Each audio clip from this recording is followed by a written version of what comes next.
గెలిపించుకున్నట్లయితే steel ప్లాంట్కి అమ్మే పరిస్థితి వచ్చేస్తుంది అనే విషయాన్ని ఆయన చెప్పిన సందర్భాన్ని ఒకసారి గుర్తు చేస్తున్నాను.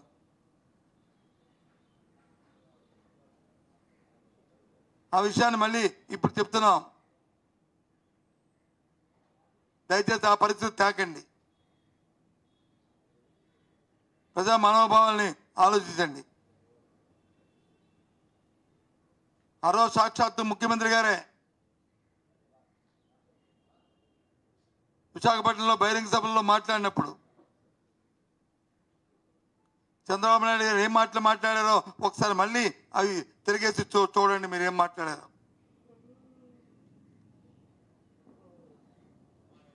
ఏం చెప్పారో చెప్పండి. లేదు మమ్మల్ని చూపెట్టమంటే ఇవాళ చూపెడతాం మీరు మాట్లాడిన మాటలన్నీ కూడా.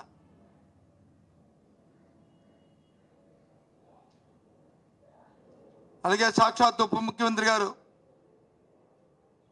ఆయన విశాఖపట్నంలో గాజువాకలో మాట్లాడిన మాటల్లో ఆయన మాటల్లోనే ఆయన కూడా ఒకసారి చూడండి.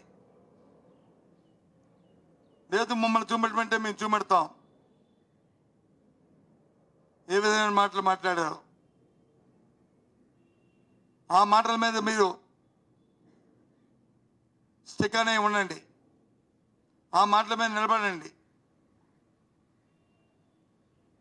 మీ మాటలు నమ్మి ఈ రాష్ట్ర ప్రజలు మీకు ఓటిచ్చారు. నమ్మకాన్ని ముమ్ము చేయకండి, మళ్ళీ మోసం చేయకండి. ఆనవాయితీగా ఉన్న మీ అలవాటుని దయచేసి చేయకండి.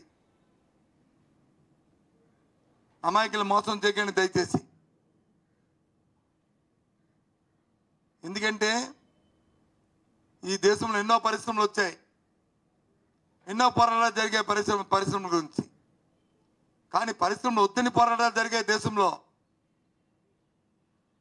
మా ప్రాంతంలో పరిశ్రమ పెట్టద్దు, మా ప్రాంతంలో పరిశ్రమ పెడితే కాలుష్యం ఉంటుంది, మా ప్రాంతంలో పరిశ్రమ పెడితే మా భూములు పోతాయి అని పెట్టారు.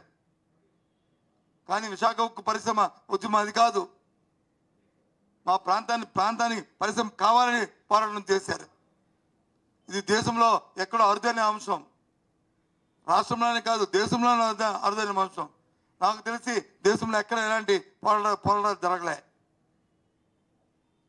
అటువంటి పోరాటాల మీద విశాఖ ఉక్కుని మనం తెచ్చుకున్నాం,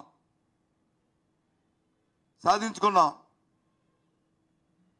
అమరులయ్యారు 32 మంది. అంతమంది త్యాగాలతో తెచ్చుకున్నాం. దాన్ని మళ్ళీ 2008లో మళ్ళీ ఇంకో 11,000 కోట్ల రూపాయలతో ఎక్స్పాన్షన్ చేసుకున్నాం. ఇవాళ మళ్ళీ అలాంటి కార్యక్రమాన్ని చేయండి. మీకున్న పలుకుబడిని రాష్ట్రంలో మీకున్న భాగస్వామ్య పార్టీలుగా మీరు ఉంటున్న నేపథ్యంలో విధానాన్ని ప్రకటించండి.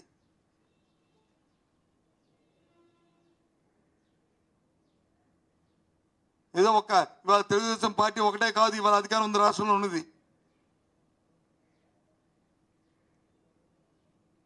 తెలుగుదేశం పార్టీకి మిగతా పార్టీ కూటమిని ఏర్పాటు చేయడంలో ప్రధానమైన భూమిక పోషించానని చెప్పుకున్నారు డిప్యూటీ సీఎం గారు.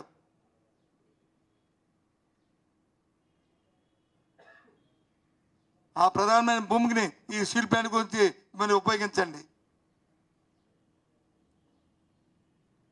ఈ రాష్ట్ర ప్రజల తాలూకా సెంటిమెంట్స్ని మీరు కాపాడండి. మేము ఆఖరిగా ఒకటే అడుగుతున్నా, కూటమి ప్రభుత్వం తాలూకా విధానం కేంద్ర రాష్ట్ర ప్రభుత్వాల్లో ఉన్న మీ ప్రభుత్వం తాలూకా విధానం జాతీయమా, ప్రైవేటిజమా, జాతీయ సంస్థగా స్టీల్ ప్లాంట్ ఉంచడమా? విధానాన్ని ముందు ప్రకటించండి. అదేదో చిల్లరగా ఇక్కడ నాయకులు అక్కడ నాయకులు మాట్లాడితే కాదు.